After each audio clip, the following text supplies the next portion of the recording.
as laissé ton ami Varen et ton nouveau camarade Artemus pour partir dans le quartier ouest pour porter secours à cette fille dont parlait cette dame âgée. Tu n'aimes pas trop l'idée de devoir quitter Varen, car c'est ton ami, tu l'apprécies, et quand il est aux alentours, tu te sens protégé. Il a une stature dont tu as pris l'habitude d'avoir à tes côtés et qui diffuse un sentiment de protection. Cependant, et tu te rends compte maintenant, il y a quelque chose en toi qui en même temps est reconnaissant de cette distance que tu viens de prendre avec Varen. C'est assez difficile à expliquer. Tu ne saurais pas toi-même vraiment comment l'exprimer. C'est comme si, tout en appréciant Varen, il y avait quelque chose dans ton rapport à lui qui était étouffant. Et certainement inconsciemment, tu avais besoin de mettre un peu de distance avec cette chose qui t'étouffe. Comme si tu voulais mettre de la distance avec quelque chose qui te peine, ou qui d'une manière ou d'une autre te fait du mal. C'est à ces choses-là que tu penses alors que tu te balades, si on peut dire, dans le quartier pauvre, accompagné de la vieille dame, qui te fait un peu le speech en fait du quartier, et qui te parle un petit peu de tout et de rien. Et au bout d'un moment, tu as perdu un peu le fil de ses paroles pour laisser voguer ton esprit. Tu reprends tes esprits lorsque tu comprends arriver dans le quartier ouest. Les rues sont absolument désertes, et l'aspect propre que dégage le quartier ne dissimule pas les séquelles qu'il a subies. Tu remarques immédiatement que c'est un quartier qui a été énormément touché par la fièvre rouge. Il y a énormément de morts. Là, tu peux voir à côté des hommes de la milice charger les derniers cadavres sur des charrettes. Ils ont pas l'air de trop aimer ça d'ailleurs, et ils essayent de couvrir leur bouche avec des tissus, mais c'est complètement improvisé, ce n'est pas du matériel médical. Les rues, donc, comme je le disais, sont entièrement désertes. C'est comme si la zone était exsangue, comme si elle avait perdu en fait la totalité de ses habitants. En tout cas, vu de l'extérieur, c'est à ça que ça ressemble. Et tu cherches de l'œil, presque désespérément, un signe de vie, et en dehors des hommes de la milice et de la dame qui t'accompagne, tu ne vois rien. Continuons, jeune homme, c'est juste à côté. Nous y sommes presque. Ne vous inquiétez pas, je vais vous suivre, nous sommes presque au bout. Tu croises les hommes de la milice, je sais pas exactement comment tu réagis. Tu vois qu'ils te regardent d'un œil inquisiteur, mais qu'ils sont surtout occupés à leurs tâches, et tout en grommelant quelques insultes inaudibles, tu vois un homme de la milice charger lourdement un corps sur la charrette. Ah, c'est le dernier. On va emmener ça dans le fond et... Oh, j'en ai vraiment marre de ce boulot.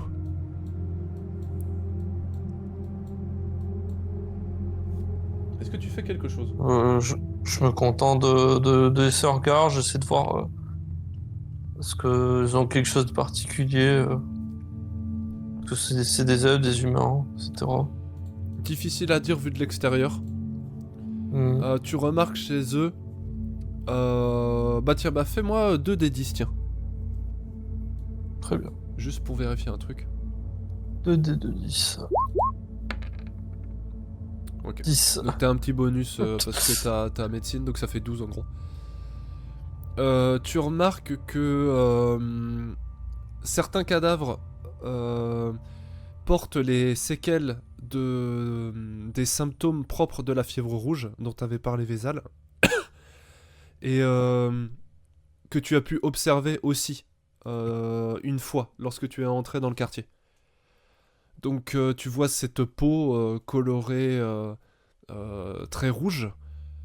C'est un peu effrayant d'ailleurs, c'est vraiment la peau est boursouflée comme si comme un corps qui se serait noyé, mais c'est rouge.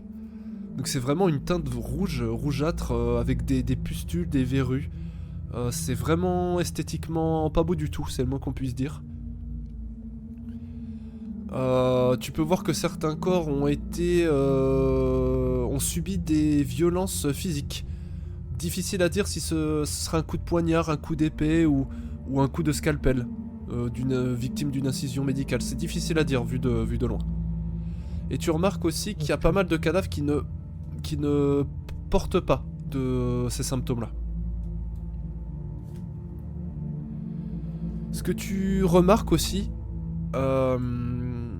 c'est qu'il y a un air un peu plus lourd dans le quartier. C'est difficile à expliquer. C'est comme s'il y avait des volutes de brume en fait qui flottaient tout doucement juste au-dessus du sol. Donc vraiment pas, c'est pas comme je l'ai dit la purée de pois qui s'étend devant toi. C'est vraiment juste des volutes, un petit peu de brume ou de fumée qui flottent tout doucement comme de la condensation d'air à 1 ou 2 cm du sol quoi. Et c'est vraiment très éparse. Ok. Euh...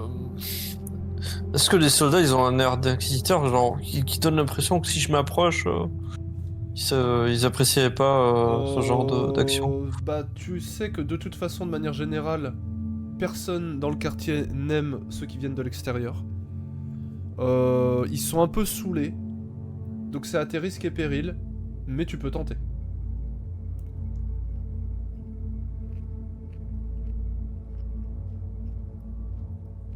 Je vais suivre la grand-mère et je me dis que peut-être une occasion où ils sont, comment dire, ils sont occupés à une otage, peut-être l'occasion de pouvoir voir peut-être plus en détail ces charrettes. Et Ne du traînez coup, je pas, jeune continue homme. de suivre. Mais vous voyez bien que je vous suis, madame, vous inquiétez pas. Mais Roland, je te jure, c'est pas la fièvre rouge, c'est pas la fièvre rouge. Frédéric, tu sais très bien que j'aime pas faire ça. S'il te plaît, ne rends pas ça plus compliqué. Mais il a raison. Ce n'est pas la fièvre rouge, nous savons les symptômes. Vous savez très bien que si on n'agit pas maintenant, on met tout le quartier en danger. Vous le savez très bien. S'il vous plaît, ne rendez pas ça plus désagréable. Laissez-nous passer. Donc c'est l'homme ici avec un arc qui parle.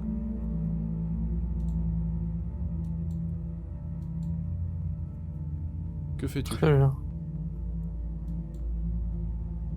Je continue là-dessus pour l'instant, simplement. Je reste discret. D'accord. Ils ont raison. Mes amis ont raison.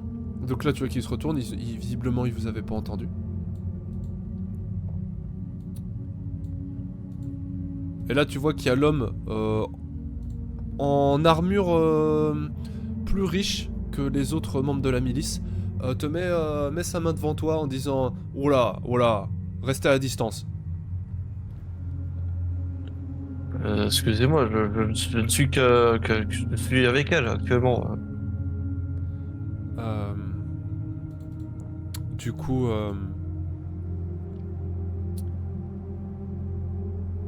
vieille dame. Donc là, c'est lui qui parle. Et tu vois cet homme-là porte un regard vers toi. Avec un regard mi-inquisiteur, mi-provocateur. Enfin, tu vois qu'il te juge un peu. Qu'il te juge avec méfiance. Ils ont raison. Mais écoutez-les. Ils ne sont pas malades de la fièvre rouge. C'est une autre maladie. Elle peut être soignée. Ce jeune homme est là pour nous aider. Il a été missionné par Barrigue. Au nom de S'il vous Barrick, plaît, tout le monde se... laissez-moi regarder. Et qu'est-ce qui me prouve ça? C'est lui qui parle. Je lui montre. Du coup, il ressemble à ça, je vais te montrer. Je lui montre certaines de mes fioles, de mes plantes. Je lui dis, je pense que j'ai les compétences pour voir ce qui se passe. Je rappelle du coup que t'as un laissez-passer de la part de Barrick. Mais d'abord, avant de montrer le laisser-passer, je lui dis ça, D'accord. voir Ok, sa réaction. il ressemble à ça du coup. Ok. T'as dit que celui qui était bien habillé, il y avait un. En fait, il fait penser un peu à quelqu'un qui était avec Appia ou quelqu'un du genre. Non, il fait partie Il en rien. des hommes que tu as vus qui encadraient Barrick lors de son discours. D'accord, ok. Ça faisait partie d'un des 4 qui étaient là. Bon là je t'ai donné le nom de famille, tu l'as pas entendu mais peu importe. Euh... Écoutez, jeune homme, tu vois qu'il il a une apparence un peu de mercenaire mais il a un langage un peu soigné. Ou en tout cas qu'il essaye de soigner. Une allure un peu jeune qui lui donne un côté sympathique. Même si évidemment il a un physique assez dur et il porte sur lui des séquelles de bataille, des cicatrices. Vous êtes un étranger. Vous ne savez pas les ravages de la fièvre rouge. Ça peut peut-être vous paraître impitoyable, mais nous savons comment gérer ces cas-là. Et nous savons que si nous ne faisons rien, la chose va empirer et s'étendre à nouveau. D'accord ? C'est au-delà de vos compétences. Vous ne pouvez pas soigner les morts. Occupez-vous plutôt des vivants. Mais elle est vivante, elle est vivante. Et c'est un des membres de la milice qui parle. Celui qui est touché par la fièvre rouge n'en ressort pas. Ce que tu sais, Alphine, n'est pas tout à fait vrai. Mais il y a un taux de mortalité élevé, en tout cas, ça tu l'as compris. Ouais. Ouais, je laisse un soupir de voir que ça ne suffit pas. Et je monte donc mon laisser-passer.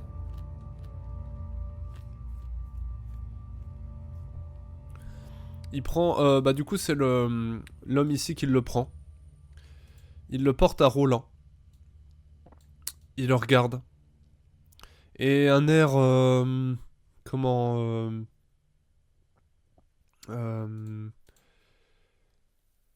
déconfit, un peu. Difficile de dire à quoi il pense. Un peu peut-être déçu, peut-être blessé dans son orgueil, tu saurais trop dire. Il te dit... Bon. Très bien.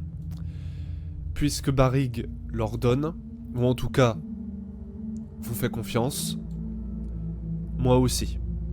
Je vous laisse une chance.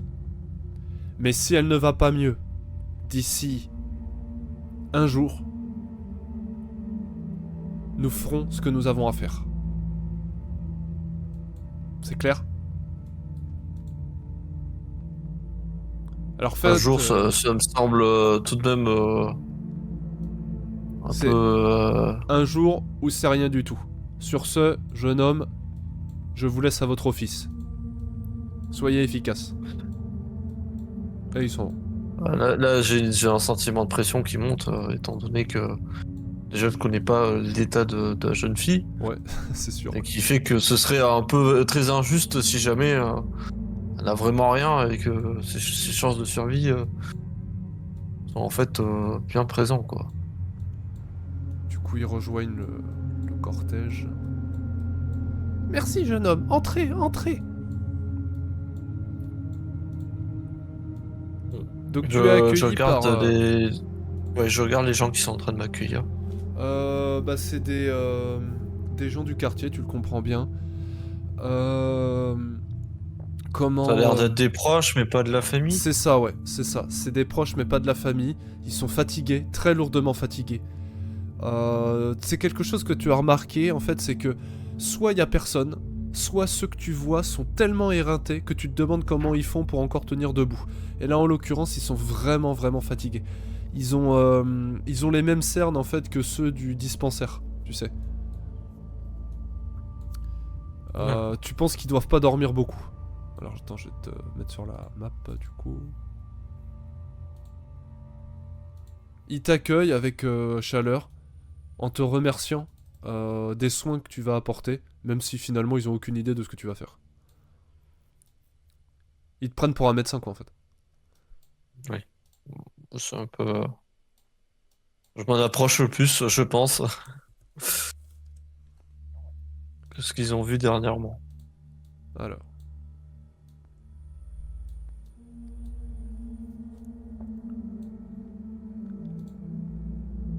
Et du coup, tu rentres dans une maison qui est quand même assez grande.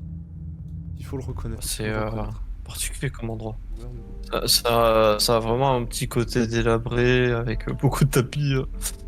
Alors, Est-ce que c'est vraiment volontaire tous ces trous? C'est quoi? Ça a été brûlé? alors quand tu rentres, la maison en effet est assez grande. Et tu remarques en fait que c'est un véritable taudis, quoi. C'est insalubre, c'est pauvre, très pauvre. Tout est dans un état mais pitoyable. Tu remarques un homme ici prostré sur un canapé avec recouvert d'un tissu blanc, qui semble bouger la tête et pris dans un état de fièvre. Tu vois une femme là-bas qui ne bouge pas. Et techniquement tu vois les autres pièces, mais on va dire que tant que tu y es pas, tu vois pas. Tu vois que immédiatement en fait, les personnes s'affairent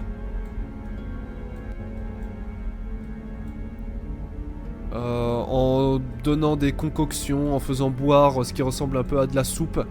Alors la femme prend la tête de ce qui doit être un malade et l'aide à boire comme ça, doucement, éponge sa sueur. L'homme essaye de faire de même, mais il a l'air plus résigné. Suivez-moi, suivez-moi.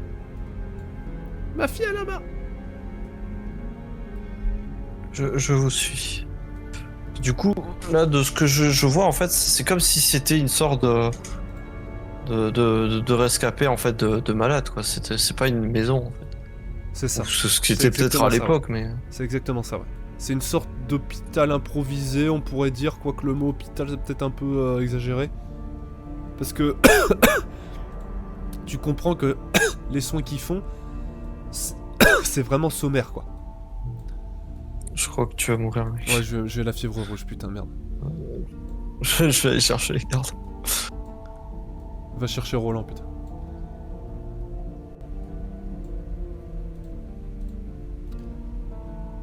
Hop.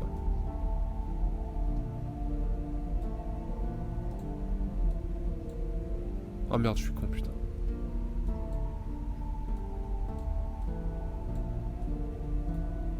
Quand tu rentres dans la pièce de pareil délabrée, des affaires partout. Je me permets, juste avant, les gens qui étaient à côté des blessés, des patients ou des malades, je ne sais pas exactement, Ouais. ils semblaient être des proches ou plutôt des gens qui essayaient de les soigner. Difficile à dire. S'ils étaient de la même famille, ils étaient quand même assez hétéroclites. Donc tu penserais plutôt à des gens du quartier qui essayeraient de porter assistance à des malades en fait. D'accord. Tu penserais plutôt à ça. Quand tu rentres dans cette pièce délabrée avec des affaires en pagaille et tout en étant très grande, la maison est très exiguë. C'est un peu difficile de circuler. Il y a des lumières un peu partout, des bougies que pour la plupart il faut changer. Et tu vois au fond de la pièce un elfe de sang. On n'a pas vu énormément ici là. Tu en as pas vu énormément. Et il est sur un fauteuil roulant. Donc il a la peau vraiment noire, cendrée, c'est assez... Ça peut être aussi beau que effrayant d'une certaine manière. Et tu peux voir ses yeux entr'ouverts, découvrir ses pupilles, des pupilles rouges, d'un rouge vif, qui semblent regarder les flammes de la cheminée danser en face de lui. Et il semble être pris dans une forme de transe ou de demi-sommeil, en se balançant un petit peu sur sa chaise.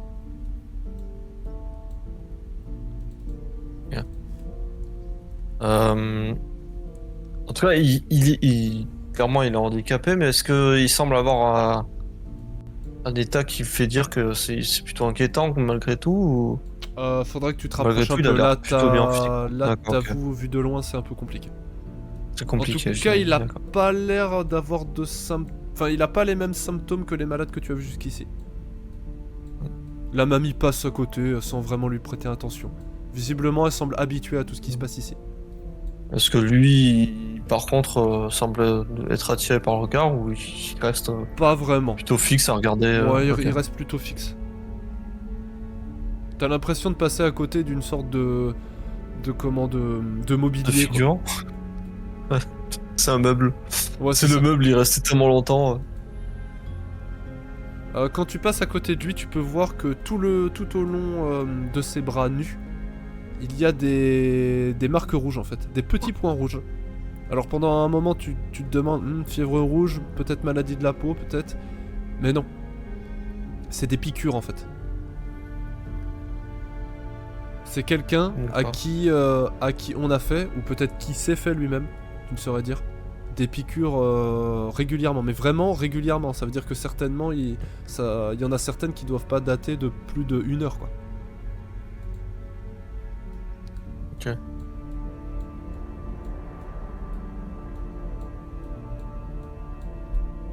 Est-ce que tu fais quelque chose? Pour l'instant, je vais me contenter de la suivre. Parce que Elle est sinon, là. je pense que ça va se mettre en colère. Elle est là, elle est là. Ma petite Héloïse, Très bien. ma petite Héloïse, faites quelque chose, jeune homme. Je pose mes affaires sur le lit d'en face. Et je commence à sortir de mon équipement. Déjà, dans un premier temps, pour me protéger, car je sais toujours pas vraiment ce qu'elle a. Et également. Je pour essayer considère que t'es plus ou pour le moins sculpter. toujours semi-équipé, hein, au niveau de... quand tu circules. Ouais, ok. Alors, comment tu fais? Comment je fais? Dans un premier temps, on va tout simplement regarder si elle semble avoir les premiers symptômes, c'est-à-dire la peau rouge. Vous allez voir, c'est pas la fièvre rouge. Regardez, regardez. Regardez ses cheveux, regardez sa couleur de peau. C'est pas la fièvre rouge. En vrai, la grand-mère, elle t'empêche un peu de concentrer. Du coup, je lui pose la main sur son épaule, je lui dis, s'il vous plaît, laissez-moi regarder. Mais je dois rester à côté de ma fille. Je peux pas l'abandonner s'il lui arrivait quelque chose. C'est tout. Juste, c'est mais tout ce qui me reste. asseyez-vous sur le lit derrière. Vous inquiétez pas, je m'en occupe. Bon. Elle s'assoit sur le lit. Ok, donc là, je peux commencer à vraiment faire, Alors. faire mon travail. C'est d'une certaine manière, c'est un cas pratique de formation un petit peu extrême. Niveau première expérience, on a des choses plus faciles. T'as beaucoup de pression, le stress, l'angoisse, la pression que t'as mis Roland tout à l'heure sur le fait qu'il va falloir que tu sois efficace. La confusion autour de ce qui se passe dans le quartier et de cette maladie que tu ignores finalement. Tu vas me lancer 2d10 pour voir si tu arrives à garder tes esprits, pour être le plus lucide possible. D'accord. D2, combien? 2d10 du coup. 2D10, très bien.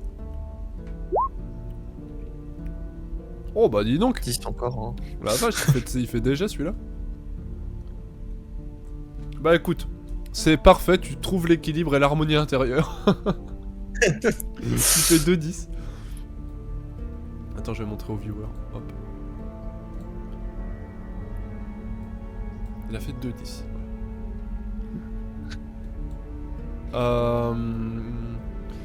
Tu arrives à garder tes esprits. Je sais pas s'il y a un équivalent en français, mais à te recomposer, là, tu sais, comme on dit en anglais, là.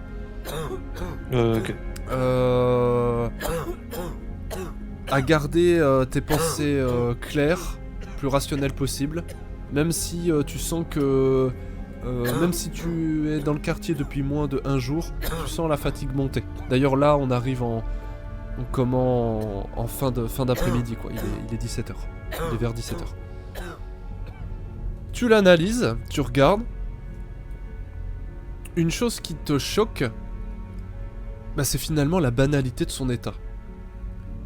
Pas de pustules, pas de boutons, pas de verrues, pas de peau rouge, peut-être une peau un peu plus rougeâtre due à une fièvre, mais rien qui soit absolument caractéristique des symptômes de la fièvre rouge.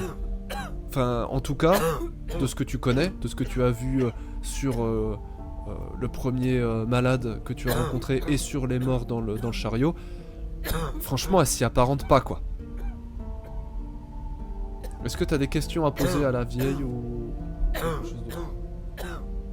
Pourquoi ils insistaient autant pour vous récupérer cette jeune fille et pas les autres? Vous avez une idée? Ils voulaient, justement, ils voulaient récupérer tout le monde et les mettre dans les chariots. C'est épouvantable ce qu'ils font. Ils vont dans les maisons et ils embarquent ceux, même qui sont pas morts. Et parfois ils les achèvent. Ils ont pas le droit de faire ça. Ils disent que c'est pour nous protéger. Mais c'est des méchants. Mais pourtant, ils sont avec Barrick. Avec la même personne avec qui vous avez demandé de l'aide. Mais justement, Barrick n'est pas comme... ce n'est pas une brute. Ils veulent absolument nous protéger, mais pour nous protéger, ils en viennent à faire des choses pareilles. Enfin, ça ne peut pas continuer. Alors je suis allé voir Barrick pour qu'il fasse quelque chose. Pour qu'ils épargnent ma fille. Et tous les gens de cette maison.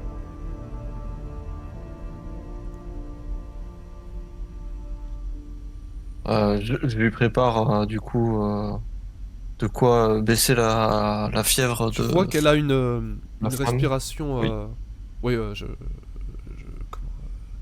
je considère que tu fais ça. Et comment tu vois qu'elle a une respiration un peu sifflante, comme si elle avait un peu de mal à respirer. Une très forte fièvre. Elle semble un petit peu dans le coltard, en gros, pas délirée, mais un peu absente. Elle est vraiment très pâle. Et en fait, tu détectes des symptômes d'une grippe très forte, certainement combinée à une bronchite.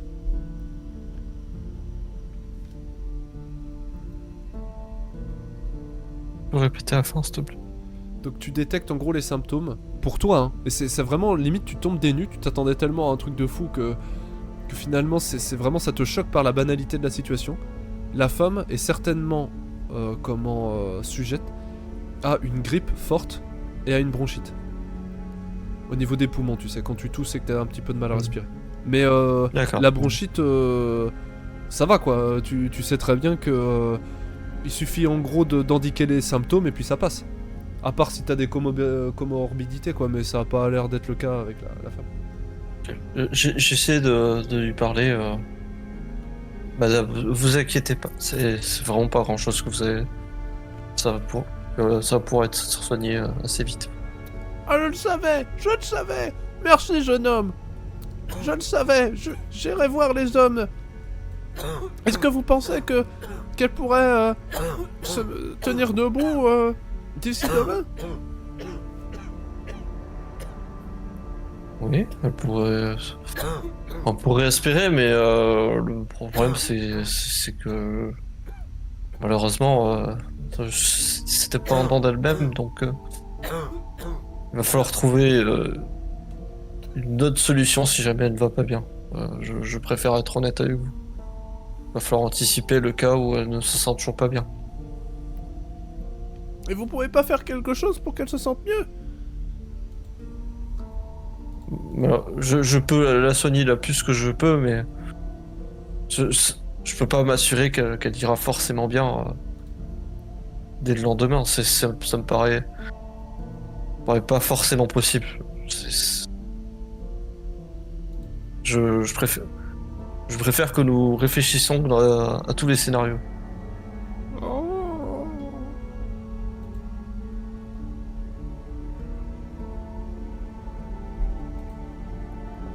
Que fais-tu? Je finis de prodiguer les premiers soins. Mm. Jusqu'à que je sois satisfait d'avoir fait suffisamment ma tâche. Alors tu lui Dans donnes un premier. des tisanes, tu éponges sa fièvre. Tu t'essayes de de la mettre dans une position pour qu'elle tousse moins. Donc tu surélèves sa tête en gros. Tu lui prépares des petites tisanes à base de miel. Et des concoctions personnelles pour diminuer la fièvre et la douleur. Et même si tu conserves des doutes, tu as bon espoir qu'elle ait une mine suffisamment bonne demain pour éviter d'être exécutée. Mais bon, ça va dépendre des hommes de Barrigue. Et tu finis au bout de 20-30 minutes d'une consultation finalement assez banale, l'une des plus banales que tu avais faire depuis le début. Que tu D'accord. finis ton office. Est-ce qu'elle a pas l'air d'être en état de parler, quoi, actuellement? Si, mais elle est très faible. Donc elle va te dire des merci, des trucs comme ça, tu vois, mais elle va pas te faire des phrases de 5 minutes. Ok, ouais. Elle est très très fatiguée, hein. Elle est vraiment complètement épuisée. Du coup, je regarde la grand-mère, je lui dis, je vais voir si je ne trouve pas quelque chose de plus confortable pour qu'elle puisse mieux se reposer. Et c'est l'endroit le plus confortable qui est. Le dispensaire est très occupé. Les hommes de Barrigue mobilisent les ressources pour leur effort militaire et pour redistribuer de la nourriture. Et personne ne voudra accueillir des malades. C'est finalement l'un des seuls endroits où les malades peuvent encore venir. Il y en a quelques autres endroits disséminés un peu partout dans le quartier, mais les gens ont peur et toutes les maisons sont fermées. Je pense au fait que dans mon sac, il y ait de quoi se réchauffer. Je me permets du coup de le prendre dans mon sac et de mettre dessus elle, même si c'est un risque qu'elle contamine mes draps, mais enfin Ça mon va. sac de couchage. Est-ce que c'est écrit dans ton inventaire du coup? Bonne question. Effectivement, est-ce que j'ai bien quelque chose comme ça? Ça me paraît bizarre si j'ai rien quand même. Non, c'est pas ça. Les voyages Je que considère j'ai que faits. tu l'as. C'est simplement que Mhm. si c'est écrit dans ton inventaire, on va considérer que tu le perds du coup. Est-ce que je le perds le temps que j'utilise, quoi? Ah bah je crois que tu lui laissais en fait. Bah, je sais pas, ça dépend si je reste là la nuit ou pas en fait. Ah bon, d'accord. Bah écoute, si tu l'as dans ton C'est pour ça. inventaire, tu l'enlèves. Et si à un moment tu me dis bah écoute je vais le récupérer, tu le remettras. Donc, voilà. Pour l'instant, j'ai rien, donc j'ai pas de. truc Bon bah on comme ça. considère du coup que tu lui donnes. Et si tu reviens le chercher, tu le mettras dans ton inventaire. En gros, C'est c'est bizarre, ça. tu comme ça. C'est comme ça que j'aide des trucs. Bon, Je du lui coup, donne un objet que j'ai pas. Tu sais, c'est du cheat en fait. C'est un cheat code. On est d'accord que théoriquement, je suis censé l'avoir. quoi. Oui, c'est bon, tu voyages quand même. T'as un sac de couchage, Ok. des couvertures. Enfin, pas 50 000 couvertures, mais un peu. Donc, du coup, pour le moment, comme étant donné que je peux pas faire grand chose pour le moment et que la chose qu'elle a besoin, c'est surtout du repos. Je me permets donc de m'éloigner et je lui dis, je le dis à la mamie, vous inquiétez pas, je reviens. D'accord. Merci, jeune homme. Merci infiniment. Mais tu vois qu'elle va près de sa fille et lui caresse tendrement le front et les cheveux. Et la fille qui d'un geste très faible, lui tend la main. Et la dame, dont finalement tu ignores le nom, la prend et la serre. Et regarde sa fille d'un air attendri et doux.